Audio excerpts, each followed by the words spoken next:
Voici un recap de notre événement Welcome Home du mercredi 15 avril.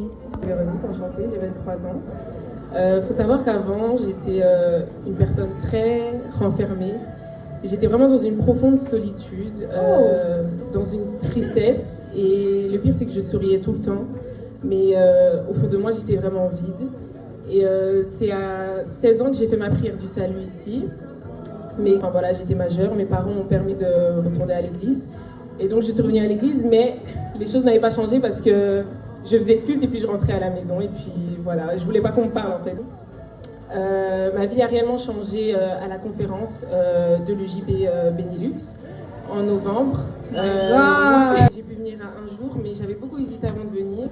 Mais quelque chose me disait que je devais y aller, que ma vie allait changer. Et effectivement, en fait, j'ai refait ma prière du salut ce soir-là. Parce qu'ils avaient vraiment expliqué en fait que voilà, il y en a qui viennent à l'église, mais vous êtes là, mais en réalité vous n'êtes pas là. Et je me reconnaissais vraiment dans ce discours. Donc j'ai refait ma prière du salut et c'est là que j'ai été intégrée dans le groupe First Step. Donc il faut savoir que j'ai voulu quitter ce groupe à plusieurs reprises parce que j'avais vraiment encore cette peur en moi. Donc à chaque séance, j'ai voulu vraiment quitter le groupe parce que je ne savais pas en fait où ça allait me mener. Mais en réalité, à chaque séance, j'étais un peu plus délivrée, on va dire. Et j'ai vraiment été accompagnée. Je ne sais pas si Mira elle est là, mais que le Seigneur vraiment bénisse sa vie parce que l'intégration, vraiment, ça m'a réellement touchée. J'étais vraiment une personne très timide et comme elle m'a dit un verset, donc dans 2 Timothée chapitre 1 verset 7, que Dieu ne nous a pas donné un esprit de timidité mais de force. Et c'est vraiment le premier verset que j'ai réussi à retenir parce que ça m'a vraiment... Waouh. Je me suis dit, mais oui, c'est vrai. Et aujourd'hui, même si j'ai peur, en fait, en une fraction de seconde, en fait, je me rappelle que non, le Seigneur ne t'a pas donné un esprit de timidité, mais un esprit de force. Et il m'a donné la force d'être là devant vous. C'est la première fois que je tiens un micro, donc voilà. N'hésite pas, en fait, ne te pose pas trop de questions. Si tu t'en poses, en fait, c'est que en fait, ta place est là. Moi, je m'en posais beaucoup, je réfléchissais beaucoup. Et en fait, je me suis dit, mais tu as quoi à perdre, en fait, à suivre ces séances-là. Et au final, ça m'a vraiment beaucoup apporté. Donc, franchement, n'aie pas peur et rappelle-toi vraiment que Dieu t'a donné un esprit de force et pas un esprit de timidité. Bonjour à tous, je m'appelle Adelphine, j'ai 20 ans et aujourd'hui j'aimerais vous partager comment j'ai rencontré l'amour au travers des FIJ. Il faut savoir que moi, du coup, j'étais une personne qui était dans le rejet. J'arrivais pas à accepter l'amour que les autres m'apportaient et l'amour que mes parents m'apportaient également. J'ai toujours cru que les gens ne pouvaient pas m'aimer comme j'étais et que du coup, j'arrivais pas à transmettre aussi cet amour pour les autres. Et un jour, il y a une sœur qui s'appelle Rania qui m'a parlé l'année passée, c'était encore les FIC, m'a parlé des familles d'impact Kainos. Elle m'a dit oui, franchement, je t'invite vraiment à t'inscrire parce que ça va te faire du bien. Mais moi, j'ai rien voulu entendre. Je l'ai nié. Franchement, je l'ai nié. J'ai pas voulu entendre. Et cette année, il y a la sœur Jemima qui m'a vraiment encouragée à m'inscrire pour les FIJ. Mais dans mon cœur, j'espérais quand même que cette inscription ne se fasse pas parce que je sais pas, j'avais ce rejet. Je me suis dit, tu vas aller t'exposer avec des jeunes, mais est-ce qu'ils vont vraiment t'accepter comme tu es?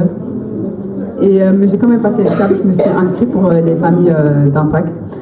Et j'ai pas eu de nouvelles. Du coup, je me suis dit, bah tant mieux. Franchement, j'ai pas eu de nouvelles. Je voulais pas dans tous les cas, donc je me suis dit, c'est pas grave. Et un jour, un lundi, la veille du coup des FIJ, il y a la sœur Beryl qui m'envoie un message et qui me dit j'ai parlé à mon pilier et demain tu seras là. Du coup, elle m'a fait un guet-apens en esprit. Et du coup, quand j'ai vu son message, je me suis dit pourquoi t'as fait ça vraiment? Pourquoi moi je peux pas? Demain j'ai cours et je termine à 17h45, donc comme ça commence à 17h, j'aurai pas trop le temps de venir. Et elle m'a dit non, t'inquiète, tu seras là. Et quand j'ai vu son message, je me suis dit mais enfin, tu comprends pas, je peux pas venir, tu vois. Et on arrive à mardi et gloire à Dieu, je termine plus tôt, 1 heure avant. Et là, j'ai compris vraiment que le Seigneur insistait pour que je vienne. Et quand je suis venue, il y a mon pilier qui nous a posé une question et qui nous a dit tu ressens quoi dans ton cœur en cet instant? Et là, je me suis mise à pleurer. Et j'ai exposé le fait que du coup je ressentais vraiment du rejet au point où je n'arrivais pas à accepter l'amour que Dieu avait pour moi. Et du coup, on a eu un temps de prière, on a prié. Et à la fin, le Saint-Esprit me disait, tu vois, ça c'est l'amour. C'est ça le véritable amour. C'est vraiment passer du temps vraiment dans ma présence avec des frères et sœurs qui t'encouragent, vraiment qui te font monter vers l'avant. Et à la fin, parce que c'est le premier jour où je suis venue et c'est le jour où le berger Louis qui est passé dans les FIJ et il m'a dit franchement tu vois ce que je suis en train de faire, d'exposer la parole de Dieu, tu es censé le faire et tu es censé d'exposer ton amour pour les autres. Et c'est comme ça que j'ai rencontré l'amour. Je m'appelle Jérémy, donc je ne m'attendais pas forcément à parler aujourd'hui, mais je vais le faire, je pense que ça peut édifier quelqu'un. On m'avait déjà fait une vidéo sur le compte Instagram du gang. Je ne sais pas si certains d'entre vous l'avaient déjà vu ou pas. Non, ben ça tombe bien, je vais refaire le témoignage ici du coup. Donc moi, il faut savoir, je vais juste quand même ajouter une précision, c'est que j'étais déjà chrétien depuis un bon moment, mais je passais par une période difficile dans ma foi, etc. Et j'étais vraiment éloigné de Dieu de dingue. Et un jour comme ça, je me promenais à De Beaucaire du coup. Et donc je suis là, je marche tranquille et tout. Et puis je vois deux noirs comme ça qui viennent près de moi. Et puis je me dis, wesh. Mais bon, dès qu'ils arrivent, j'avais déjà un peu deviné pourquoi ils venaient, mais je les ai écoutés. Et donc c'était Joël ici et une autre fille, mais j'oublie tout le temps son prénom, désolé. Et du coup, Joël, il m'a regardé, il m'a demandé mon prénom, etc. Je lui ai dit, je m'appelle Jérémy. Et c'est là qu'il m'a sorti le passage dans Jérémy 3,15, qui dit, je vous donnerai des bergers selon mon cœur, qui vous prêteront avec sagesse et intelligence. Et quand il m'a dit ça, ben, il m'a dit, toi, en fait, tu es appelé à être un berger. Et il a commencé à prophétiser sur ma vie, etc., etc. Et directement, j'ai commencé à pleurer, en fait. Je sais pas pourquoi, mais... ouais, c'est Dieu qui fait ça, c'est pas... Voilà, c'est... Donc ouais, j'ai commencé à pleurer, ça me touchait vraiment, vraiment, vraiment. Et du coup, voilà, ils ont continué à me parler de la part du Seigneur, etc. Après, on a prié, pardon, quand on a prié, j'ai vraiment ressenti la puissance de Dieu. Franchement, c'était puissant, c'était vraiment fort. Et voilà, après ma vidéo culte du dimanche, je suis venu, j'ai commencé à venir, j'ai pris un peu de temps avant d'officiellement intégrer le JP. Et non, j'ai vraiment la conviction d'intégrer cette église et c'est pour ça que je suis là ce soir. Donc voilà, c'est un peu ça mon témoignage. Gloire à Dieu, gloire à Dieu. Donc bonsoir à tous, bonsoir à toutes. Bienvenue à notre deuxième Welcome Home. Bienvenue à l'église des jeunes prodiges. Ok? L'église des jeunes prodiges, c'est une vision que Dieu a inspirée à son serviteur, l'apôtre Ivan Castano. On peut acclamer le Seigneur pour sa vie. Amen. Et c'est une vision qui est en train d'être répandue de plus en plus dans le monde. J'ai appris qu'on avait EJP au Maroc, à Dubaï. Oui, tu peux acclamer Jésus. EJP en Afrique, on est en train d'ouvrir en Amérique aussi. Tu peux acclamer le Seigneur. Yeah. Et donc EJP c'est quoi? EJP c'est une église. Ok? C'est une église. Et c'est quoi la mission de l'église? Comment tu t'appelles? Bienvenue là, c'est quoi la mission de l'église? De ramener les vrais à la maison. Waouh, on peut acclamer le Seigneur. Quand tu l'as dit combien de temps? 3 semaines. 3 semaines, tu connais déjà mieux que certains qui sont là depuis. Alors, toi, tu connais ton gars hébergé quoi. On finit la présentation. Viens finir la présentation. C'est quoi le travail de l'église? C'est quoi le but de l'église? Le but de l'église, bâtir des âmes, prendre soin des âmes. Je vais continuer.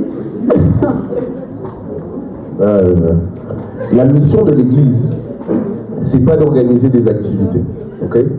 La mission de l'église, c'est pas d'abord de faire ce que toi, en tant que jeune, tu veux. La mission de l'église, c'est de faire ce pourquoi le créateur de l'église a créé l'église. Et le créateur de l'église, c'est Jésus-Christ, ok? Jésus-Christ se dit, il bâtira son église. Et le but de l'église, c'est comme Jamila l'a dit en fait, comme Fariel l'a abordé aussi, c'est en fait de ramener des gens à Jésus, de ramener les gens au Seigneur. La Bible dit dans 1 Timothée 2 verset 4, ce que Dieu veut, la volonté de Dieu, c'est que tous les hommes soient sauvés et que tous les hommes parviennent à la connaissance de la vérité. Donc c'est ça notre premier but. On est une église, mais on est une église tournée vers les jeunes, ok?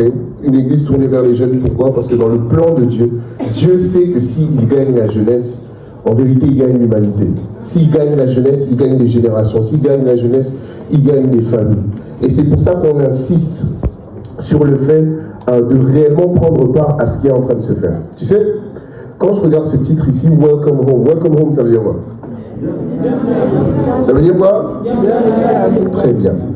Ça veut dire bienvenue à la maison. Ça signifie que l'Église veut être pour toi une maison. Mais le truc, c'est quoi? C'est que Dieu veut te donner une maison. Dieu propose l'Église. Mais l'Église ne deviendra réellement ta maison que si toi tu t'y impliques. Tu sais, dernièrement, j'ai discuté avec beaucoup de gens. Et je lisais même dans la Bible, c'est le Seigneur qui parle, il dit « J'ai donné à mon peuple une maison ». Et la maison, les caractéristiques de la maison, c'est que la maison, c'est un safe place. Un safe space, pardon. Un endroit où tu te sens en sécurité. Un endroit là où tu peux t'épanouir. C'est vrai qu'à la maison, tu t'habilles d'une certaine manière et dehors, tu ne peux pas t'habiller comme ça. Tu vois? À la maison, tu te permets, tu vois, de... Bon, il y a des gens ici qui font des dingueries. Mais bon, gloire à Dieu, c'est chez toi. Tu vois, à la maison, tu te permets de ne pas te laver, tu vois, tu t'habilles, arrêtez de faire les choses, arrêtez ça. Hein. Arrêtez ça. Vous connaissez l'esprit de prophétie. Je peux atterrir sur toi et commencer à... Il y a des gens qui sont arrivés ici, en ce lieu, qui ne se sont pas lavés. Sous prétexte que mes péchés ont déjà été lavés. Il faut arrêter ça. Non, mais il est vrai qu'à la maison, c'est un lieu d'intimité. Donc tu te sens à l'aise d'être en fait même vraiment toi. Ok? Et je disais à Dieu, mais ok, si l'église c'est cette maison, mais comment ça se fait que, allez, on ne sent pas ça? Parce que dans la Bible, il dit clairement, il dit, j'ai donné une demeure à mon peuple afin qu'il ne soit plus oppressé, afin qu'il ne soit plus agité. Quand tu rentres à la maison, tu sais, parfois tu as passé une journée compliquée, mais tu as hâte, tu te dis, ah, je vais aller à la maison, au moins à la maison je serai posé. Je dis, mais comment se fait-il que nous, alors, pour certains d'entre nous, on est à l'église depuis longtemps, mais on ne vit pas ça? C'est parce que le Seigneur m'a dit ceci. Il m'a dit, la maison est là. Le principe de la maison existe. Mais c'est juste que vous ne demeurez pas. Vous ne demeurez pas. Vous êtes comme des, comment on appelle ça, des squatteurs. Tu as juste une adresse. Tu viens de temps en temps, donc tu ne bénéficies pas de ce qu'il y a dans la maison. Tu vois? J'étais là derrière, je regardais l'écran, ça me disait Welcome Home. J'ai dit c'est très bien, mais le but ici, c'est pas juste qu'on passe ce moment ici, que tu te sens bien. Non, le but, c'est que tu intègres la maison. Et quand je dis tu intègres la maison, intégrer la maison, ça ne veut pas dire je viens le dimanche au culte. Non, c'est comme les squatteurs. Les squatteurs, c'est littéralement ça. Ils viennent de temps en temps, from time to time. Hein, plus souvent dans les bras de Valentina qu'à rue des Lutins numéro 8. Hein? Si on devait même chercher ton adresse, c'est dans ses bras d'amour. Non, il me dit il y a des bénédictions attachées à ça. Vous savez, je prends l'exemple de Dimi, d'Adolphine. C'est Dijon qui est venu me dire tout à l'heure. Eux, avant, c'était des gens qui avaient du mal à s'exprimer en public. Et regarde, ils ont pris le micro, ils ont exhorté la foule. Wow. Moi-même, j'étais quelqu'un de très timide. Et quand je dis ça, les gens ne croient pas. Mais c'est ton problème, tu n'as qu'à pas me croire, c'est mon histoire, il y a quoi? Hein? Ben, c'est son problème, il n'a qu'à pas croire. J'étais quelqu'un de très timide. J'étais quelqu'un, en fait, sans me rendre compte, rempli de rejet. J'étais quelqu'un qui vivait beaucoup d'addictions, qui était dans beaucoup d'addictions. Et quand je suis arrivé à l'église, quand j'ai vu le groupe de jeunes, ben, j'étais intimidé parce que je me disais, ah purée, eux ils sont là, ils prient, ils chantent, ils évangélisent, ils font tout. Et en fait, ça a créé une distance parce que je me suis dit, ah ouais, eux c'est vraiment le peuple élu de Dieu et puis moi je suis là comme je suis, quoi. Et moi, quand je m'éloignais, mais derrière ça, je cherchais vraiment Dieu de tout mon cœur. Et Dieu, Dieu pendant que j'étais en train de le chercher, lui m'a ramené vers les gens. D'ailleurs, parenthèse, tu ne peux pas dire que tu as rencontré Dieu et puis tu es toujours seul. C'est faux, c'est impossible. Jésus-Christ lui-même, quand il est venu, il a pris minimum 12 personnes. Mais toi qui es plus grand que Jésus, tu peux être seul, non? Oh, tu ne parles plus.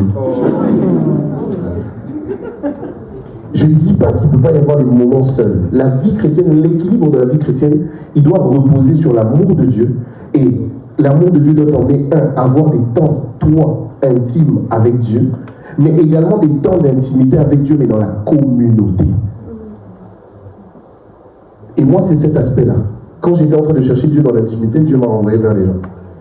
Et quand il m'a envoyé vers les gens, eh ben, ça a exposé mes faiblesses. Ça a exposé mes failles. Ça a exposé mes failles. Ça m'a emmené à devoir être vulnérable. Des choses que je n'avais jamais dites à des gens proches de moi, ben, j'ai commencé à les dire. Et tu sais ce qui s'est passé? J'ai rencontré des gens, certains qui étaient mal intentionnés, mais beaucoup qui étaient très bien intentionnés. Et beaucoup par lesquels Dieu est passé pour me guérir. Beaucoup par lesquels Dieu est passé pour me restaurer. Beaucoup par lesquels Dieu est passé en fait pour me montrer à moi-même que ma vie elle compte. Beaucoup par lesquels Dieu est passé pour me délivrer de ces addictions, me délivrer de cette timidité, me délivrer de cette peur, me délivrer de ces choses-là. Beaucoup par lesquels Dieu est passé pour me montrer en fait qu'au travers de moi, il voulait faire du bien aux autres. Voilà pourquoi quand on te parle de rejoindre le train, de rejoindre la maison, c'est pas juste viens aux activités, non. Prends réellement part à ce qui est en train de se faire. Prends réellement part à ce qui est en train de se faire. Quand je regarde cette salle, je ne sais pas combien on est, mais en fait, dans cette salle, le potentiel, il est infini. La Bible nous fait comprendre que 1 en chasse 1000, 2 en chasse 10 000, mais 30, 40 en chasse combien? 30, 40 en chasse combien? Je peux parler ou pas? Est-ce que je peux parler un peu? Tu sais que normalement, nous qui sommes ici, on a le potentiel de gagner minimum la commune de Forêt. Même Forêt, c'est petit. C'est petit. Mais ça ne peut se faire pas juste quand, voilà, tu participes à la sortie d'évangélisation et moi sinon, mais ça ne peut se faire que si on est réellement unis. Si on est réellement unis. Et c'est ça l'Église. C'est ça l'Église. Je disais à quelqu'un tout à l'heure, l'Église, elle n'est pas parfaite. Donc, casse-toi déjà ce film que tu te fais dans la tête de ouais, l'Église est parfaite, tout le monde y sera beau, tout le monde y sera gentil et tout ça. Non, non, non. L'Église, c'est le rassemblement de ceux que Jésus a tirés du monde. Mais quand Jésus nous a tirés du monde, il y a encore des choses du monde qui doivent être retirées de nous. C'est à l'église que j'ai appris la patience. Quand je te dis j'ai rencontré l'amour, c'est à l'église que j'ai réellement appris ce que c'était qu'aimer. Parce que tu es face à des gens, tu te dis ouais, mais normalement à l'église ça ne devrait pas arriver, tout ça. Et Dieu te dit, aime-les quand même. Pardonne-leur, prie pour eux, sois là pour eux. Tu vois. C'est ça l'église. C'est ça l'église. C'est ça l'église. Et le truc c'est quoi? C'est qu'il y a des choses qu'il n'y a pas dans l'église dont tu es en train de te plaindre. Mais en vérité, c'est toi la solution. Mais tant que toi, tu ne nous rejoins pas, tu veux qu'on fasse. Si c'est en toi que Dieu a mis la solution, et toi, tu es en train de te plaindre qu'il n'y a pas ça, et nous, on te dit, viens parce qu'en toi, il y a la solution. Mais toi, tu viens pas. Tu veux maintenant qu'on fasse. Voilà. À l'EJP, on va toujours t'encourager à faire partie, pas de ceux qui critiquent, mais de ceux qui bâtissent. Pas de ceux qui critiquent, mais de ceux qui participent à bâtir.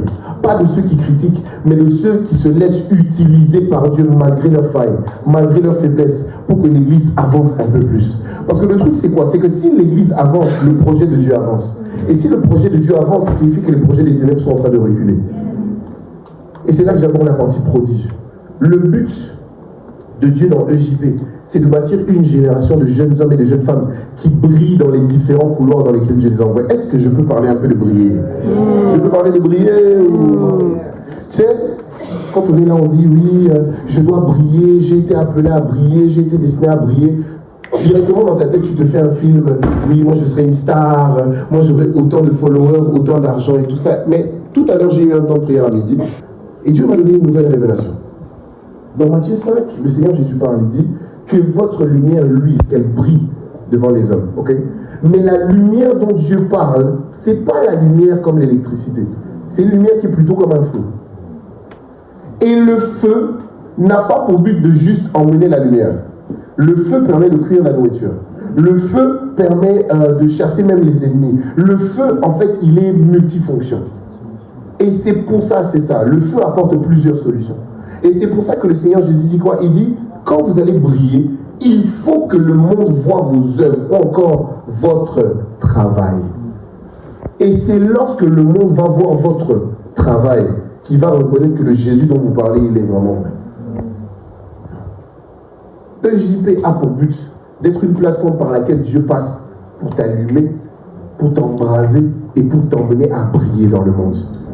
Parce que c'est ça dont les gens ont besoin. Combien de fois on leur parle de Jésus, Jésus? Non, ils ont besoin de voir Jésus. Ils ont besoin de voir Jésus. Voilà pourquoi notre travail ici. C'est pas d'abord de t'animer, c'est pas d'abord de faire des activités. Même si on fait tout plein de trucs. Notre travail, c'est de t'emmener le plus possible à ressembler à Jésus. Si on fait ça, on a réussi. Si on fait ça, on a réussi. Voilà ce qu'on fait à EJP. Et ce que je te dis, c'est pas juste de la théorie. Je suis en train de te le dire pourquoi? Parce que plusieurs d'entre nous, on a commencé à le vivre. Plusieurs d'entre nous, notre manière de chercher Dieu, notre manière de marcher avec Dieu, elle a changé au travers de ce que Dieu fait à EJP. Encore une fois, EJP n'est pas une église parfaite. D'ailleurs, je tiens à dire ceci. Moi, je suis berger de l'église des jeunes prodiges de Bruxelles. Donc, la personne la mieux placée pour voir les défauts de EJP entre toi et moi, c'est moi. Donc, moi, je vois. Je sais qu'il y a encore ça qui manque, ça qui ne va pas. Mais quand je regarde, je vois que Dieu est vraiment là. Pourquoi? Parce que malgré les imperfections qu'il y a, Dieu est en train d'agir. Dieu est en train d'agir. On est en train de recevoir un nombre incalculable de témoignages. De plus en plus, chaque semaine, des témoignages de visitation de Dieu, des témoignages de guérison dans le corps, guérison de l'âme. C'est dernièrement juste là, tout simplement, lors d'un de nos rassemblements, celui du lundi, j'ai soif encore, JSE, j'ai donné une parole. Déjà le dimanche, je l'ai fait. J'ai dit, d'ailleurs, j'espère que tu l'as fait. J'ai dit, quand tu rentres à la maison, tu vas, tu embrasses tes parents, tu leur donnes une parole de bénédiction. J'ai fait le check, je pense mardi, hier, et les témoignages qui ont commencé à sortir de ça, juste par là. EJP participe même à la restauration des familles. À la restauration des familles. Mais ça marche comment? Ça marche quand des gens, des jeunes décident d'embrasser pleinement la volonté de Dieu. Tu vois? Donc je t'en supplie. On est très content que tu sois là. On est très content que tu participes à nos activités. Mais participe pas juste aux activités. Sois réellement là. Sois réellement là. C'est ainsi que tu vas bénéficier des avantages de la maison. Amen. C'est tout ce que j'ai à cœur de te partager. Dieu veut passer par toi. Dieu veut passer par toi. Et j'aimerais te supplier, n'empêche pas Dieu de passer par toi. Voilà. Celui qui tient le micro aujourd'hui, c'est un ex timide. Aujourd'hui, c'est moi que tu appelles pour prier pour toi. Oui, mais ça peut être ton histoire. Je ne suis pas plus exceptionnel que toi. C'est juste que j'ai décidé, j'ai signé qu'il neige, qu'il vente, qu'il pleuve. Avec Jésus, on va aller jusqu'au bout. Ok? Et par la grâce de Dieu, j'ai trouvé en EJP des frères et des sœurs avec qui on peut tenir ensemble. Tu vois? Et je bénis le Seigneur pour la vie de chacun des bien-aimés, pour la vie des stars, pour l'EJP, l'église des jeunes prodiges. C'est vraiment pour moi un sujet d'encouragement. Et je t'en supplie, rejoins les dynamiques, prends part aux familles d'impact de jeunes, ne repars pas d'ici sans avoir intégré une FIJ, prends part à la dynamique à la case au mondial. Dieu est en train de faire des choses incroyables et il veut le faire au travers de toi aussi. Amen. Amen. Donc je vais laisser maintenant.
Alors, à la troisième place, Peace and Love. Et au podium, il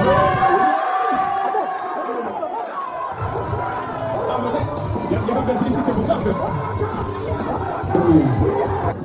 Chacun aura l'opportunité. Est-ce qu'on peut nous dire c'est quoi les prix? Est-ce qu'on peut nous dire c'est quoi les prix? Oui. Intégration. Dis-nous. Est-ce qu'on peut nous emmener les cadeaux? Emmenez les cadeaux. Est-ce qu'on peut dire à l'intégration d'emmener les cadeaux? Emmenez les cadeaux.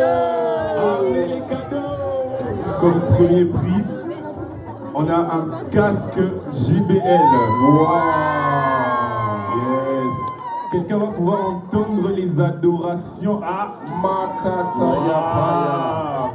Wow. En second prix, on a un livre de notre père, l'apôtre Ivan Castanou. Les 9 portes à impérativement fermer. Magnifique. Et en 3e prix, on a une carte cadeau de la FNAC d'une valeur de 20 €. Est-ce qu'on peut acclamer le Seigneur pour les cadeaux? Non, 3, 2, 1. Samson. Éliminé, tu sors, toi aussi. Toi aussi, bro, faut sortir. Non, fini, c'est bon. Ouais. Ancien nouveau. C'est clair? Sois calme, gros.